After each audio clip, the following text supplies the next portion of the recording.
बच्चों तो स्वागत है आप सभी का मेरे इस यूट्यूब चैनल में। आज मैं लेकर आया हूँ राजस्थान बोर्ड के क्लास 10th मैथमेटिक्स के कुछ महत्वपूर्ण क्वेश्चन।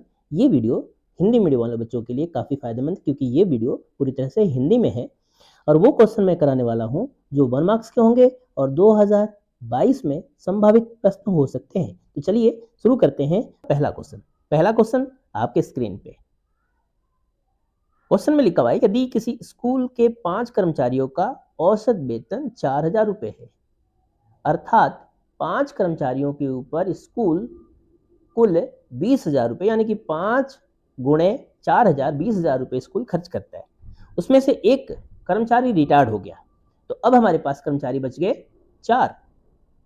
उन 4 कर्मचारियों में जो स्कूल पहले 20,000 रुपये खर्च करता था, अब 4 कर्मचारियों में भी 20,000 रुपये खर्च कर रहा है। तो अब प्रत्येक कर्मचारियों की आपको वेतन निकालनी है, तो आपको सिंपली 20,000 में उन 5 कर्मचारियों से भाग दे देना, और इस तरह से जो आपका ऑप्शन होगा वो थर्ड ऑप्शन बिल्कुल राइट होगा, यानी कि 5,000 रुपये पर कर्मचारियों के, यानी कि हर कर्मचारी का औसत वेतन है। आपके स्क्रीन पे सेकंड क्वेश्चन। एक कोई समानांतर श्रेणी यानी कि अरिथमेटिक प्रोग्रेशन एपी है, जिसके शुरुआत के 3 पद 2m, m और 6 दिया हुआ है। आपको m का मान निकालना है। बच्चों यहाँ पे अगर 3 क्रमागत पद हो और तीनों समांतर श्रेणी में हो, तो इसके मध्य पद को हम समांतर माध्य के नाम से भी जानते हैं। समांतर माध्य यानी कि मध्य पद को समझा जाता है। तो मध्य पद निकालने के लिए पहले पद को आखिरी पद से जोड़ के आपको 2 का भाग देना है। सिंपली हम 2 और 6 को आपस में जोड़ के यदि 2 का भाग देंगे तो हमारा उत्तर होगा 4। इसलिए जो थर्ड ऑप्शन है वो आपका बिल्कुल राइट है। बच्चों ये है आपके स्क्रीन पर नेक्स्ट क्वेश्चन। इस क्वेश्चन में जैसा कि आपको दिख रहा है, यदि किसी पासे को 2 बार फेंका जाए तो दोनों पासे पर 5 से बड़ी संख्या आने की प्रायिकता ज्ञात कीजिए। सिंपली बच्चों आपको पता है कि जब 2 पासे को एक साथ उछाला जाता है तो समष्टि की संख्या होती है टोटल 36। अब यहाँ पे प्रश्न आपसे ये पूछा जा रहा है कि दोनों पासों पर 5 से बड़ी संख्या होनी चाहिए। 5 से बड़ी संख्या आप देख सकते हैं, जब 2 पासे को उछालेंगे तो प्राप्त 5 से बड़ी संख्या केवल 6,6 ही होगी, यानी कि 36 में से एक संख्या ऐसी है जिसमें दोनों संख्या 5 से बड़ी है। इसलिए इसकी जो प्रायिकता होगी, दोनों अंकों पे 5 से बड़ी होने की प्रायिकता 1/36, और इसलिए हमारा पहला ऑप्शन है वो राइट होगा। बच्चों अब ये नेक्स्ट क्वेश्चन है। ये नेक्स्ट क्वेश्चन चैप्टर नंबर 2 से लिया गया है। इस क्वेश्चन में शून्यांकों के योगफल और गुणनफल साथ में दे रखा है, यानी कि आपके पास अल्फा प्लस बीटा की वैल्यू दे रखी है और अल्फा इंटू बीटा की वैल्यू दे रखी है। बच्चों आपको एक द्विघात बहुपद ज्ञात करना है। द्विघात बहुपद ज्ञात करने के लिए बच्चों आपको फॉर्मूला पता है। फॉर्मूला होता है x square minus alpha plus beta into x plus alpha into beta रख सकते हैं। अगर यहाँ पे अल्फा प्लस बीटा की जगह पे आपको सिंपली 1 रखना है और अल्फा इंटू बीटा की जगह पे सिंपली आपको 4 रखना है। इस तरह से जब आप अल्फा प्लस बीटा और अल्फा इंटू बीटा की वैल्यू को रिप्लेस करेंगे, तो रिप्लेस करने के बाद आपका जो आंसर होगा वो होगा फर्स्ट। इसलिए हमारा जो फर्स्ट ऑप्शन है वो है आपका राइट आंसर। बच्चों आपकी स्क्रीन पे ये रहा नेक्स्ट क्वेश्चन। इस क्वेश्चन में सामने दिख रहा है, यदि 4x plus 3ky equals to 8 है और इस पर कोई बिंदु सामने दिया हुआ है, ये बिंदु है, तो आपको k का मान ज्ञात करना है।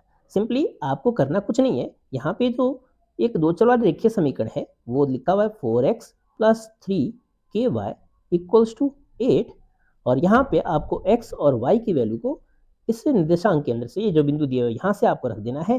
तो अब अगर यहाँ पे x की वैल्यू रखेंगे तो ये होगा -12 प्लस यहाँ पे अगर y की वैल्यू रखते हैं तो ये होगा 12k इक्वल्स टू 8। और बच्चों जब आप इसे सॉल्व करेंगे तो k की वैल्यू यहाँ पे आप देख सकते हैं 8 12 है। जब 12 को दूसरी तरफ शिफ्ट करेंगे 20/12 आएगा, और 20/12 को हम सॉल्व करके लिख सकते हैं। 20/12 को जब आप सॉल्व करेंगे तो आपका second option is the right answer. बच्चों अब आपके स्क्रीन पे ये रहा नेक्स्ट क्वेश्चन। इस क्वेश्चन में एक कोई निर्देशांक दिया हुआ है 3, -2, समझ गए होंगे आप। ये जो क्वेश्चन है ये निर्देशांक ज्यामिति से है। आपको इस निर्देशांक की x अक्ष से दूरी ज्ञात करनी है। तो आपको एक सिंपल सा कंसेप्ट यूज करना है। अगर आपको x अक्ष से दूरी ज्ञात करनी है तो आपको इस निर्देशांक में से y की वैल्यू लिखनी है। अगर y की वैल्यू माइनस में हो तो भी आप उसे प्लस में लेंगे, अगर y की वैल्यू प्लस में हो तो भी आप उसे प्लस में लेंगे। रीजन ये है कि कभी भी डिस्टेंस, क्योंकि ये दूरी पूछ रहा है और दूरी की वैल्यू कभी भी ऋणात्मक नहीं होती, माइनस में नहीं होती, इसलिए आपका जो बी ऑप्शन है, क्योंकि y के कोऑर्डिनेट आपको -2 दिख रहा है और -2 y इक्वल्स टू -2 दिख रहा है और -2 की जो वैल्यू है, -2 की जो वैल्यू है वो y की वैल्यू है और y की वैल्यू ही x एक्सिस की डिस्टेंस होगी। बच्चों आपके स्क्रीन पे ये रहा अगला क्वेश्चन। इस अगले क्वेश्चन में 45 और 225 का आपको म से ज्ञात करने हैं। तो 45 का सिंपली अगर हम डिवाइड करेंगे 225 में तो ये 5 बार में पूर्णतः विभाजित हो जाएगा। यानी कि अगर मैं 45 का भाग दूं 225 में तो 45 5 बार में 225 को पूर्णतः विभाजित कर देगा, इसलिए 5 इसका म सा होगा। इसलिए हम कह सकते हैं कि हमारा second option is the right answer. बच्चों अब आपके स्क्रीन पे ये जो नेक्स्ट क्वेश्चन है, इसमें 2 रेखाएं दी हुई है और साथ में आपको बताना है कि ये दोनों रेखाओं की जो प्रकृति है किस प्रकार की है। ये दोनों रेखाएं किस प्रकार की, समपाती है, समानांतर है या प्रतिच्छेदी है। सबसे पहले अगर मैं इन दोनों समीकरणों को आपस में तुलना करूं तो मैं देख सकता हूं पहले समीकरण में 2x का गुणांक है जबकि दूसरे समीकरण में 4x का गुणांक है, और इस तरह से जब आप इसे सॉल्व करोगे तो ये होगा 1/2, जबकि y के गुणांक को भी आप सॉल्व करेंगे 3/6। पहले समीकरण में आपको 3 दिख रहा है, दूसरे समीकरण में 6 दिख रहा है, अगर आप इनका अनुपात निकालोगे तो ये भी 1/2 होगा। बट यहाँ पे जो कांस्टेंट है पहले समीकरण और दूसरे समीकरण की जो नियत वैल्यू है 9 और 6, इनका अनुपात 1/2 के बराबर नहीं होगा। तो हमने पढ़ा हुआ है कि यदि a1/a2 बराबर b1/b2 but not equal to c1/c2, यानी कि c1/c2 के इक्वल नहीं है, तो वो रेखाएं समानांतर होती है, इसलिए second option is the right answer. अब हम बढ़ते हैं क्वेश्चन नंबर 11 की तरफ। 11th में माध्यक के सूत्र में L का मतलब क्या होता है ये आपको बताना है।